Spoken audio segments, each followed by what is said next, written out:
محترم جناب محمد اقدس صاحب برمنگم UK، السلام علیکم۔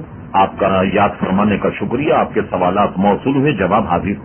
آپ نے ماشاءاللہ ارشاد فرمایا اس اچھے کام پر اللہ تعالیٰ آپ کو اجر عطا فرمائے اور آپ کی عمر میں برکت عطا فرمائے، آمین۔ اور ہمیں امید ہے کہ آئندہ بھی آپ اسی طریقے سے ہمیں اپنی دعاؤں میں یاد رکھیں گے۔ آپ جانتے ہیں کہ ہم بہت کمزور آدمی اور ہمارے ساتھی بھی بہت کمزور، لیکن آپ کی دعاؤں کے ذریعے سے اللہ تبارک و تعالی ہم سے یہ ٹوٹا پھوٹا کام لے رہا۔ اب آئیے آپ کے سوالات۔ پہلا سوال یہ ہے کہ اعلیٰ حضرت محدث تھے، انہیں کتنی حدیثیں یاد تھیں؟ تو آپ جانتے ہیں کہ اعلیٰ حضرت فاضل بریلوی وہ ایسے محدث تھے کہ تقریباً حدیث کی تمام کتابوں کی حدیثیں اعلیٰ حضرت فاضل بریلوی رحمۃ اللہ علیہ کو ازبر تھیں، اور وہ پچھلے محدثین جو ہیں ان کی ایک جیتی جاگتی تصویر تھے۔ وہ محدث ہونے کے ساتھ اپنے زمانے کے فقیہ بھی تھے، اور آپ کو اگر ان کے محدثانہ اور فقیہانہ رنگ اگر دیکھنا ہو تو فتاوی رضویہ کی 12 جلدیں نہیں بلکہ صرف آپ پہلی جلد اگر ملاحظہ فرما لیں تو آپ کو یہ اندازہ ہوگا کہ کس ذہانت کے اعلیٰ حضرت فاضل بریلوی مالک تھے۔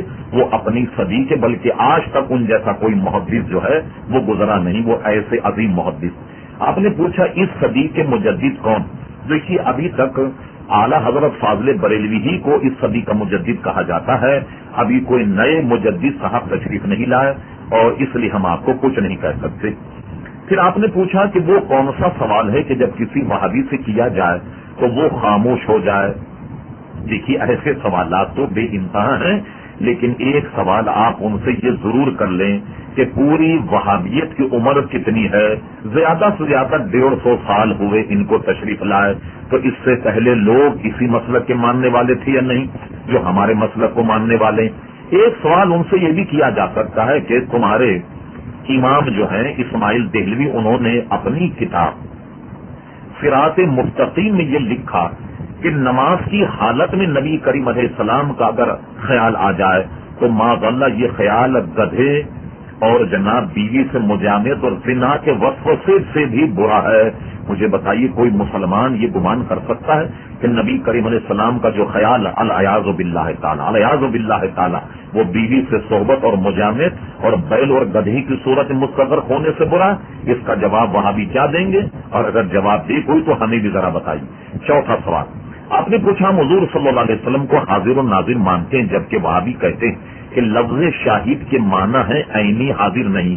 پھر مثال دیتے ہیں کہ اذان میں ہم کہتے ہیں کہ میں گواہی دیتا ہوں کہ حضرت محمد صلی اللہ علیہ وسلم اللہ کے رسول ہیں، جبکہ ہم نے انہیں نہیں دیکھا۔ وہاں بھی کہا یہ عذر لنگ نہایت لغو اور بالکل بیکار۔ نبی کریم صلی اللہ علیہ وسلم کو، اللہ تبارک و تعالیٰ کو اور قیامت کو، جنت اور جہنم کو نہ دیکھنا ہی تو ایمان کی علامت ہے۔ دیکھیے قرآن مجید فرقان حمید میں ارشاد ہوا الف لام میم ذالک الکتاب لا ریب فیہ، فرمایا یہ وہ کتاب ہے جس میں کوئی شک کی گنجائش نہیں۔ فرمایا ھدی للمتقین الذین یؤمنون بالغیب، یہ کتاب متقی لوگوں کو ہدایت کرتی ہے جو غیب پر ایمان رکھتے ہیں۔ تو ایمان تو نام ہی ساری باتوں پر غیب پر ایمان رکھنے کا نام ہے۔ اب ان کا یہ کہنا کہ حاضر کے معنی جو ہیں بے عین ہی حاضر کے نہیں ہیں۔ اب اس وہابی سے پوچھئے جس کا ٹکراؤ آپ سے ہوا، اس سے کہیے کہ نماز جنازہ پڑھے۔ نماز جنازہ میں وہ یہ پڑھے گا اللہم اغفر لحینا و میتنا و شاہدنا و غائبنا۔